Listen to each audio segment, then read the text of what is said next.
Welcome back to a cast game of Age of Empires 4. This is the Sultans Ascend DLC, and we've got our two brand new civilizations, the Japanese against the Byzantines, a new classic matchup. You know those historical times when the Byzantines fought the Japanese, and you might not recognize this name, but I bet you know who Puppypaw is. Puppypaw just played in our Sultan Smackdown last Saturday against Beastie Cutie, and he beat Beastie Cutie.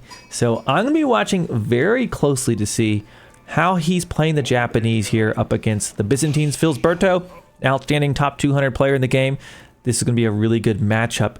Now, speaking of the Sultan Smackdown, I am hosting another series tomorrow, Saturday. It's going to be the Sultan Smackdown Part 2 between 3DB and Marine Lord. It's going to be a play all 7 of all the new civs, playing all of the new ladder maps. So should be a fun matchup. We'll have Crackety in here casting with me, and I hope you guys tune in for that. That's going to be at 18 GMT, Saturday, November the 18th.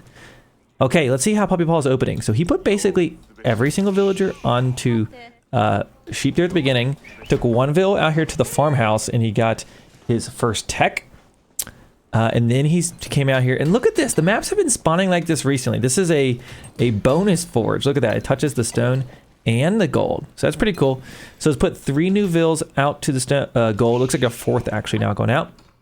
And one thing about the Japanese is they actually drop off stone when they turn in gold. Look at that. They get a little bit of stone. And if you're gathering stone, they drop off a little gold. So it is pretty crazy how it works. So it's 20% extra, either gold or stone, depending on what they are gathering. Now, I actually didn't know this at first, and I was playing one of my first Japanese games. I'm like, where did I get all this stone from? It looks like he's now added a few out to the berries. Of course, the Japanese, with that upgrade, of course, is going to help the gather rate for these berry bushes. And they have a very strong economy around their town center. It's all built around upgrading this daimyo, which you see, this is why they kind of have that passive stone, is you got to upgrade your town center to get some of your bonuses. It turns this basically into a keep center over time. But by getting all that passive stone, he can over time either drop a second, you can use it to build a second TC quickly, or you can use it to upgrade your daimyo. And he decides to move it. Yeah, I was kind of wondering. So this is the Kura storehouse. And the Kura storehouse, it is going to build farms automatically around it.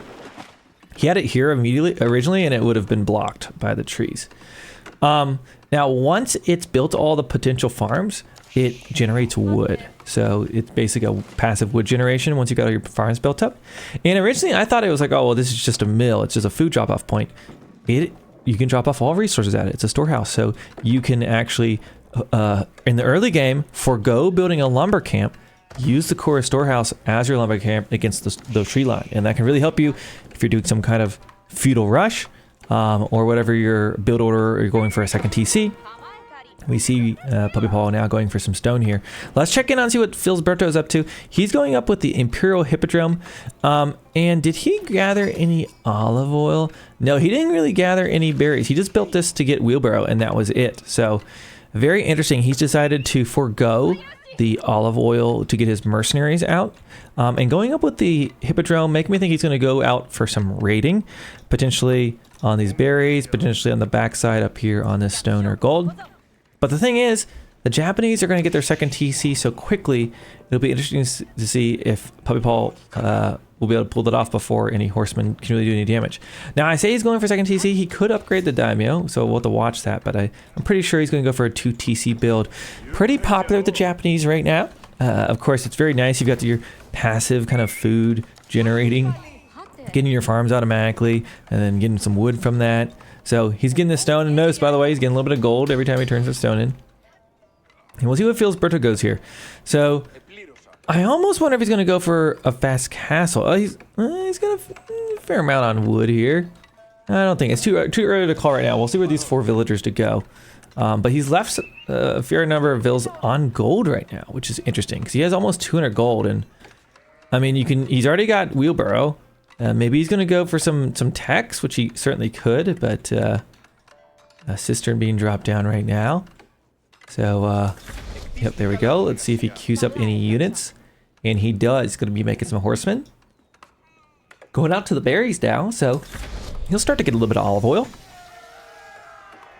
Puppypaw's up to the next age. And lots on stone, so he is definitely going for a second TC. Second TC costs 400 wood and 350 stone, if you were to wear. And he'll likely place it like right here near the gold, is what I think. Well, I might be wrong. Let's see where he puts it. Where you going? Oh, he doesn't have the wood yet. Ah, he didn't have the wood he needed. He might put it down the opposite side. Interesting. So he puts it by the berries. That's kind of towards the front of his base. Wants to kind of, I think he just wants to box in his farms. So I think that's his thoughts here. If he built it up here, it would be really far away from his core storehouse. I think here he's able to kind of block this corridor. Not to mention the berries there as well. And he left room to build farms right there down the middle, so he can still build farms there. Okay, so we've got Puppypaw go for 2 TC. Filisberto, what is his plan? Just now dropping an archer range. Now that isn't particularly quickly. I don't think he built that right away.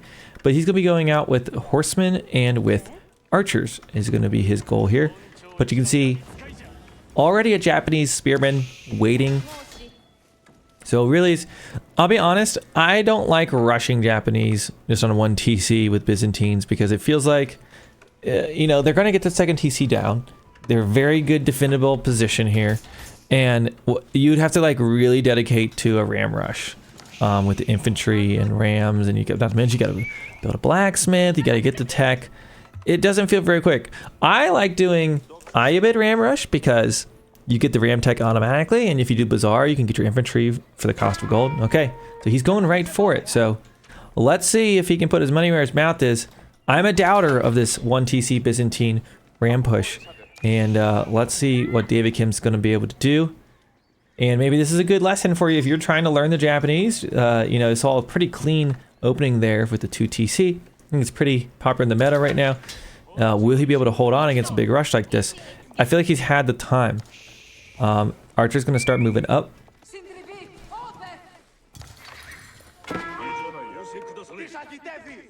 Okay, not to mention, he can start getting samurai eventually, right? You know, he can train these samurai up, and those samurai, like, how is the Byzantines going to deal if samurai start coming to town? He doesn't even need to build them right now, honestly. Okay, nice little micro there out of the spearman. Was able to take down the horsemen.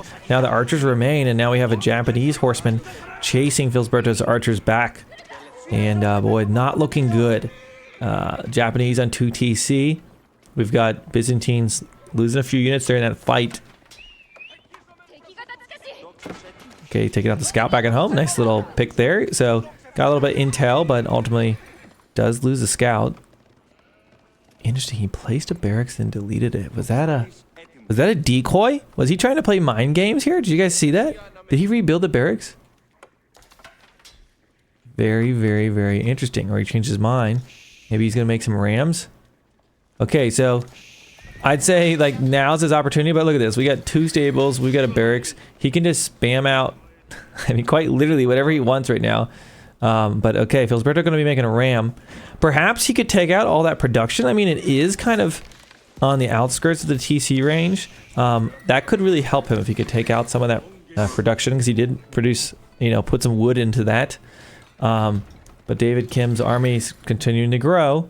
Filisberto, if he can keep up on the archer mass, I mean, this is where some you know, longbows or Keshik from the mercenaries could have been very nice right about now. Okay, here we go. We got a ram, Rosophone coming on in. It's about to launch some fire. Puppypaw facing the Byzantine flame. Oh boy, you guys know that's gonna be our thumbnail, right? Look at that. Oh, jeez. Byzantine fire rush versus 2 TC. Will it work? I guess will be the question here. I don't know. He's taking out 1 stable. You know, it's kind of fortunate for him that all the Japanese production's on the front, because he could kill all this. And if he is able to do that, that would really help him. Of course, Puppypaw just sitting back, building up his mass. Now I see those Onabagisha being trained. And he's going to be taking out another one of those stables. Byzantines have got a lot of archers. It's all archers and horsemen as of right now. And as you can see, the only techs he's picked... Well, he got all of it. It looks like he's got melee. He's got some range damage. So he's got a few techs. Okay, nice little ram push. Can Filisberto pull it off? He's taking out all the Japanese production other than the stable up to the north. His house is up for grabs as well. This is looking good. This is looking good. Can he pull this off? I feel like the Japanese army is ultimately just going to come in here and smack him, but we'll see. He doesn't really have any spearmen. I think that's going to be a big problem here in this fight. There we go. Villagers coming up to kill the rams. We've got the Japanese army rushing in. Of course, these Onobagisha, they've got a lot of range. You can see they can sit behind the front line and hit the units on the front. It's really hard to see because they are red and orange here. I can... there you go. Make it a little easier. Actually, that made it harder. But with that, I mean, you guys saw that the army count of the Japanese was really about the same size, and they just completely wiped out the Byzantines. Filisberto able to lay down some damage with those Herosophon, but unfortunately unable to get the job done. That's going to be it for this cast of game. Again, I hope you tune in for my episode 2 of the Sultan Smackdown this Saturday. It's going to be between Marine Lord and 3DB, streamed live on my Twitch channel, twitch.tv/FitzBro. And join me in the Discord. I got a bunch of guides up on the channel already. That's going to help you get started with the game. Thank you so much for watching. I'll see you in the next one.